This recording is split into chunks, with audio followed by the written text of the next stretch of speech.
नमस्कार दोस्तों, मैं योगेश कुमार एक बार फिर स्वागत करता हूं अपने YouTube चैनल पे। तो देखिए, बहुत सारे स्टूडेंट का डीएसएसबी एग्जाम को लेकर ये क्वेश्चन था कि सर सिलेबस क्या है और एग्जैक्ट सिलेबस क्या आएगा एग्जाम में। तो देखिए, अब फिर से मैं एक बार पहले मैंने वीडियो बनाई, लेकिन अब फिर से मैं पूरी प्रॉपर ऐसी वीडियो बना रहा हूं जिसमें हर चीज आपको बिल्कुल बारीकी से मैं समझा दूंगा कि एग्जाम में क्या आएगा, कौन से टॉपिक आएंगे, जिसको आपको किस पे ज्यादा फोकस करना है, किस पे कम को फोकस करना है। तो प्लीज वीडियो को पूरा देखें, टॉपिक वाइज हर सब्जेक्ट के टॉपिक वाइज बता रहा हूं कि ये सब्जेक्ट आपको पढ़ने हैं, ये टॉपिक आपको पढ़ने हैं। तो प्लीज वीडियो में पूरा बना रहे। वीडियो हो सकता है थोड़ी लेंथी हो, लेकिन देखिए, कोई भी चीज जो हमें हमारे सक्सेस तक एक वीक स्टेप आगे ले जा रही है, तो उसमें लंबा और छोटा कुछ भी नहीं देखना। सिर्फ और सिर्फ आपको वीडियो पूरी वॉच करनी है और उसके बाद आपके सारे डाउट क्लियर हो जाएंगे, खास करके मैट्रिन और डीएसएसबी वाटर को लेके सारे आपके डाउट्स बिल्कुल क्लियर हो जाएंगे। तो देखिए, वीडियो को स्टार्ट करते हैं। सबसे पहला हमारा सब्जेक्ट जो है वो है मैथ। मैथ के अंदर देखिए, मैं आपको सारे टॉपिक ऐसे बता रहा हूं जो आपको पढ़ने हैं, जिसके अंदर कम से कम तीन से चार क्वेश्चन हर बार डीएसएसबी पूछता है। वो टॉपिक वाइज आपको आज मैं बता रहा हूं। देखिए, पहला जो मैथ में आने वाला जो टॉपिक है वो है एलसीएम एचसीएफ, जिससे हमेशा तीन से चार क्वेश्चन आते हैं। रेशियो रेशियो एंड प्रोपोर्शन बहुत अच्छा सब्जेक्ट रहता है, बहुत इजी क्वेश्चन रहते हैं इसके। ठीक है, एक बार अगर आपका सब्जेक्ट क्लियर हो गया है तो बिल्कुल कोई इसमें डाउट नहीं रहता है। मल्टीप्लीकेशन मल्टीप्लीकेशन के क्वेश्चन आते हैं। परसेंटेज परसेंटेज के क्वेश्चन तीन से चार हमेशा देखने को मिलेंगे। फ्रैक्शन फ्रैक्शन भी आता है इसमें। ठीक है, डीएसएसबी एग्जाम में फ्रैक्शन भी पूछे जाते हैं। और time and work usually her exam में आने वाला सब्जेक्ट है, सो टॉपिक है। तो प्लीज इसको अच्छे से कवर करें। वेजेस और अंडर रूट वाले क्वेश्चन ये डीएसएसबी के एग्जाम में आए हैं और आते रह रहे हैं। ठीक है, तो हमेशा जो पीछे भी एग्जाम आपको लास्ट एग्जाम भी आप देखेंगे तो उसमें सारे सब्जेक्ट जो मैं आपको बता रहा हूं वो सब देखने को मिले हैं, पिछली भर्ती में भी, उससे पिछली भर्ती में। तो आप ये ध्यान रखें कि ये सारे टॉपिक बहुत ही इंपॉर्टेंट है, बहुत ही बारीकी से मैंने बनाया इस चीज को। तो प्लीज हर टॉपिक को अपना क्लियर कर ले आज और इसी के हिसाब से अपनी तैयारी को करें आप। टाइम एंड डिस्टेंस के क्वेश्चन आते हैं तीन से चार, बहुत अच्छा सब्जेक्ट रहता है time and distance, sorry topic रहता है। एवरेज और एवरेज के बाद डिस्काउंट, ठीक है ना, प्रॉफिट एंड लॉस, परसेंटेज और डिस्काउंट, एक तरीके से सारा ही एक ही टॉपिक में कवर हो जाता है। अगर आप पढ़ेंगे तो सारी चीजें ना एक ही बारे में आपकी कवर हो जाएंगी। एज अलग रह जाता है हमारा, एज से भी लेकिन हमेशा दो से तीन क्वेश्चन आते ही आते हैं। डिविडेंड के क्वेश्चन आते हैं। ग्राफ, जो ग्राफ मैं बता रहा हूं, ग्राफ के क्वेश्चन आपने देखे भी होंगे, 5 से 7 क्वेश्चन आए हैं ग्राफ के। मैंने जो एनालाइज किया है लास्ट एग्जाम, उससे लास्ट, तो ग्राफ बहुत इंपॉर्टेंट है और ग्राफ के क्वेश्चन बहुत इजी क्वेश्चन होते हैं।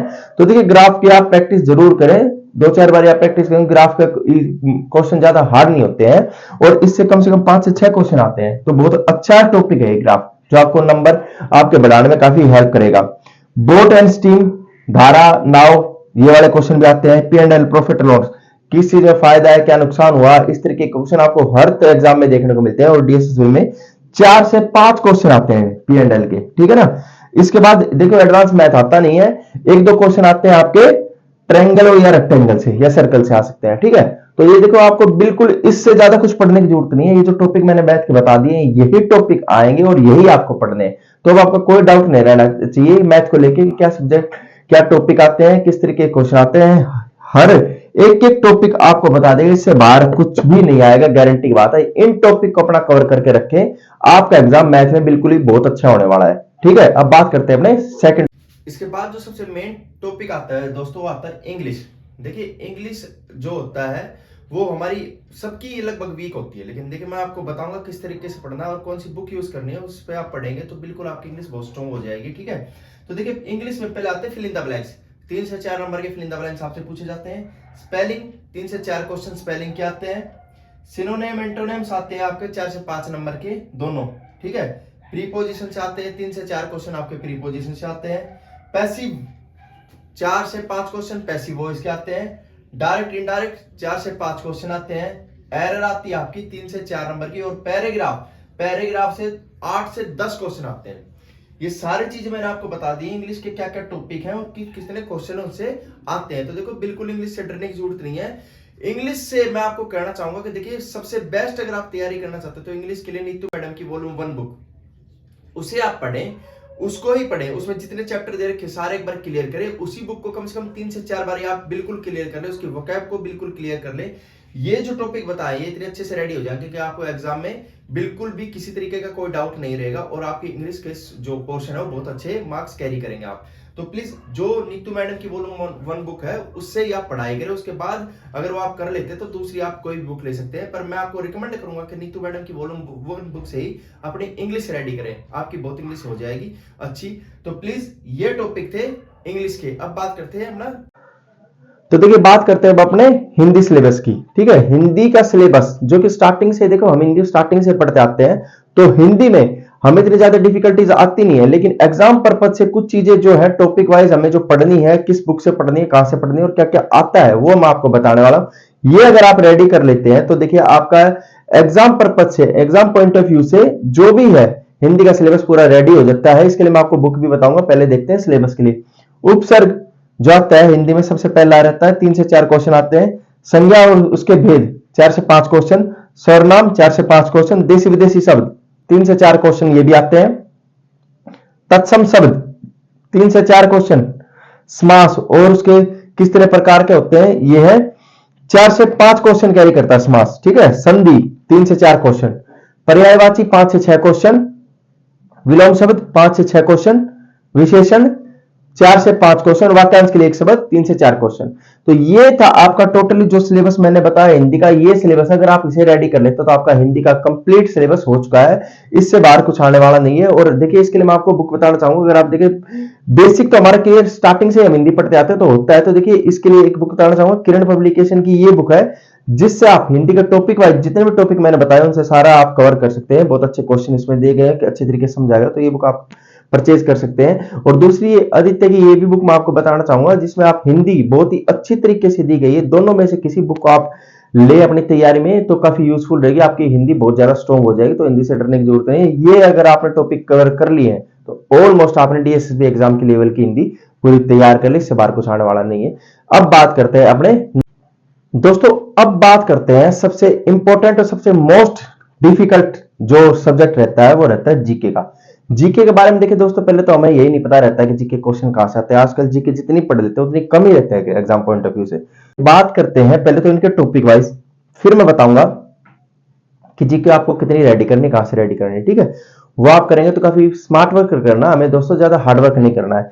तो पहले देखते हैं जीके के टॉपिक देखते हैं। हिस्ट्री 6 से 7 क्वेश्चन कैरी करता है। देखिए हिस्ट्री बहुत अच्छा इसका टॉपिक रहता है, जो 6 से 7 क्वेश्चन एग्जाम में आते हैं। पॉलिटी 6 से 7 क्वेश्चन। जियोग्राफी 6 से 7 क्वेश्चन। साइंस 3 से 4 क्वेश्चन आते हैं। ठीक है, बात करते हैं स्टैटिक की, तो 4 से 5 क्वेश्चन इसमें देखने को मिल जाते हैं। बात करते हैं करंट की, 7 से 8 क्वेश्चन करंट के भी आ जाते हैं। बुक्स के क्वेश्चन आते हैं दोस्तों कि इस बुक का राइटर कौन है, किसने लिखी थी बुक, इस तरीके से 1 से 2 क्वेश्चन आते हैं बस। ठीक है, डांस के क्वेश्चन आ जाते हैं 1 से 2 क्वेश्चन, कौन सा नृत्य कहां से बिलोंग करता है, और फुल फॉर्म। ये होता है आपका जीके का पूरा सिलेबस। तो देखिए जीके तो हम जितनी पढ़ ले उतनी कम होती है, लेकिन देखिए जो हमें है ये टॉपिक तो जरूर से जरूर कवर करने हैं। ठीक है, ये अच्छे तरीके से कवर करें, लेकिन जीके को इतनी इंपॉर्टेंस नहीं। देखिए दोस्तों बार बार आप जीके के पीछे पड़े हो कि ये बुक भी कर लूं, वो कर लूं, ये कर लूं, है ना, नहीं, आप ये बुक करें, सॉरी ये टॉपिक करें, अच्छे से लूसेंट से करें, या किसी भी बुक जो आपको अच्छी लगती हो उस बुक से करें। ठीक है, ये टॉपिक क्लियर करने के बाद आप एक एडवांस बुक और ले सकते हैं, जो कि मल्टीपल क्वेश्चन जिसमें रहते हैं या वन लाइनर क्वेश्चन रहते हैं, वो बुक भी आप कवर कर सकते हैं, जिसमें रेलवे की स्पीडी या किरण की बुक शामिल है ये वाली। ठीक है, ये आप बुक कर सकते हैं। उसके बाद देखो ज्यादा डीपली इसमें घुसने की जरूरत है नहीं, क्योंकि देखिए जीके जो रहती है वो किसी की कभी भी पूरी नहीं होती है। इससे अलावा मैं आपको ये बता रहा हूं, जो इसमें ज्यादा घुसने के बजाय आप रीजनिंग और मैथ को उसमें ज्यादा पकड़ बनाए, उसमें ज्यादा प्रैक्टिस करें। ठीक है, ये टॉपिक करने के बाद आप रीजनिंग और मैथ को ज्यादा टाइम दें, क्योंकि देखिए रीजनिंग और मैथ एक ऐसे सब्जेक्ट है जिसमें आप 100 आउट ऑफ 100 मार्क कैरी कर सकते हैं। ठीक है, बट जीके में कभी ऐसा हुआ नहीं, ना ही कभी ऐसे होगा, तो जीके तो हमेशा जितनी पढ़ ले वो कम ही रहेगी। इससे अच्छा आप मैथ और रीजनिंग में अच्छी तरीके से प्रैक्टिस करें, अच्छी तरीके से अपने जो भी क्वेश्चन है बहुत अच्छी तरीके से रेडी करें, तो ताकि जब एग्जाम आपका आए तो आपके बहुत कम चांसेस रहे कि एक भी क्वेश्चन आपका गलत हो। अगर मैथ और रीजनिंग को आप बहुत अच्छी तरीके से कर लेते हैं तो जीके में अगर आपके थोड़ी बहुत मार्क कम भी आए हैं तो देखिए वो आपका कुछ फर्क नहीं पड़ने वाला, क्योंकि रीजनिंग और मैथ आपको बचा लेगा। तो रीजनिंग और मैथ में पूरी पकड़ बनाए, जीके को करें, पर एक लिमिटेशन टाइम और लिमिटेशन बुक के साथ करें। ठीक है, ये है। अब बात तो लास्ट जो सब्जेक्ट बचता है वो बचता है रीजनिंग। देखिए रीजनिंग में मैंने कोई टॉपिक इसलिए नहीं लिखे हैं दोस्तों, क्योंकि रीजनिंग में हर तरीके का टॉपिक आता है, ठीक है, कोई पर्टिकुलर ऐसा नहीं कि नहीं आता है। रीजनिंग की कोई भी बुक ले आप किसी भी एग्जाम में, रीजनिंग के तो पूरे सब्जेक्ट सॉरी पूरे टॉपिक ही आते हैं, ठीक है। जो भी रीजनिंग की बुक आप प्रीफेयर कर रहे हैं, चाहे किरण की करें या अरियंत की करें या कोई भी एक अच्छी बुक ले, उसमें जो भी चैप्टर वाइज जो भी सिलेबस दे रखा है वो सारे चैप्टर रीजनिंग के आप कर ले कवर। सपोज कीजिए एक रीजनिंग की बुक में 15 चैप्टर है, तो 15 के 15 पहले तो आपको कवर कर लेने। फिर डेली प्रैक्टिस कैसे करनी है, हर चैप्टर से 5-5 क्वेश्चन आपको सोल्व करने हैं। ऐसा नहीं है कि आप एक दिन में एक ही चैप्टर सोल्व करेंगे और फिर उसको 15 दिन 20 दिन बाद उसका नंबर आएगा, ऐसे नहीं। आपको फ्लो में रहना है, रीजनिंग पे पकड़ बनाए रखनी है। तो डेली के हर चैप्टर से रीजनिंग के 5-5 क्वेश्चन सोल्व करते चलें, या 10-10 क्वेश्चन जैसे भी आपको ठीक लगे, ठीक है। तो इस तरीके से आपका हर चैप्टर डेली कवर होगा आपकी प्रैक्टिस में, तो रीजनिंग उतनी ज्यादा आपकी स्ट्रॉन्ग होती रहेगी, ठीक है। तो इस तरीके से हम अपनी रीजनिंग को करेंगे, डेली बेसिस पे प्रैक्टिस करेंगे एक बार पूरी बुक को करने के बाद, ठीक है। ये सारी चीजें देखो मैंने आपको बता दी दोस्तों। इसके अलावा अगर आपकी कोई क्वेरीज रहती है किसी भी तरीके की, कोई सिलेबस के रिगार्डिंग, फिजिकल के रिगार्डिंग, देखिए फिजिकल के रिगार्डिंग में आपको छोटी सी बात ये बताना चाहूंगा, जहां तक मुझे लग रहा है फिजिकल आपके बहुत कम चांसेस है आप मार्च में होने के, ये हो सकता है मई या मई के बाद हो, ये हो सकता है। देखिए जहां तक मैं आपको बता रहा हूं, क्योंकि अभी तक कुछ ऐसी खास तैयारी हुई नहीं है, तो मुझे लग रहा है कि हो सकता है आफ्टर आचार संहिता के बाद ही आपका हो। लेकिन वो छोड़ो, दूसरी चीज है, हम बात करते हैं अपने जो है ये सिलेबस की। हाँ, तो मैं ये कह रहा हूँ इसके अलावा भी अगर आपकी कोई क्वेरीज रहती है तो दोस्तों देखिए मेरा इंस्टाग्राम है, मैं आपको इंस्टाग्राम अपना शो कर रहा हूँ, इस पे आप आए और मुझे डीएम करें, किसी भी तरीके का कोई आपका क्वेश्चन आंसर रहता है तो मैं वहां पे आपका जरूर जवाब दूंगा। और वीडियो देखो दोस्तों, मैं वीडियो बनाता हूँ ताकि आप सपोर्ट करें मुझे, ठीक है। इस पूरी भर्ती के साथ साथ मैं आपके साथ जुड़ा रहूंगा, तो प्लीज वीडियो को देखने के बाद चैनल को सब्सक्राइब करें, जरूर करें, ठीक है। ये मुझे मोटिवेट करता है दोस्तों, ठीक है। और देखिए हमेशा किसी को मैं अपने पर्सनल अगर एक्सपीरियंस बताऊं तो देखो कोई मुझे समझाने वाला नहीं था, जिसने भी मुझे समझाया वो सही टाइम पे एक जो मेरे बड़े भाई कह ले या एक अच्छे मेंटर कह ले, उन्होंने मुझे गाइड किया, उनकी गाइडेंस को ही मान के देखो मैंने लाइफ में फेलियर भी बहुत फेस की, लेकिन आफ्टर ऑल जो होता है वो ठीक होता है। भगवान ने देखो सही टाइम पे सही नौकरी दिला दी है, जितना था भाई मेरे जो भी थे मेरे एफर्ट थे उसके अकॉर्डिंग मैं अपनी जॉब कर रहा हूँ। हालांकि देखिए मैं सीपीओ में सब इंस्पेक्टर भी लग चुका हूँ, लेकिन वो चीज देखिए जो चली गई वो तो चली गई, जो कर रहा हूं मेरे वो सबसे बेस्ट है। इसलिए मैं आपसे कहता हूं कि जो लाइफ में आपकी होता है वो अच्छा ही होता है।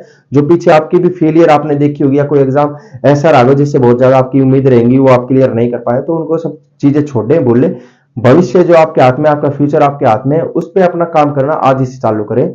अच्छी से अच्छी जो आप चाहते हो उससे 10 टाइम आपको मिलेगा, उस पर ही फोकस बनाए रखें और हमेशा गॉड पे बिलीव करें, अपनी मेहनत करते रहें, ठीक है। इसी के साथ एक आज की वीडियो करते हैं खत्म। अगर अभी भी कोई आपका डाउट रहता तो आप मेरे इंस्टा पे मैसेज कर सकते हैं, ठीक है। साथ मिलकर करेंगे तैयारी, आपकी बारी आपकी बारी।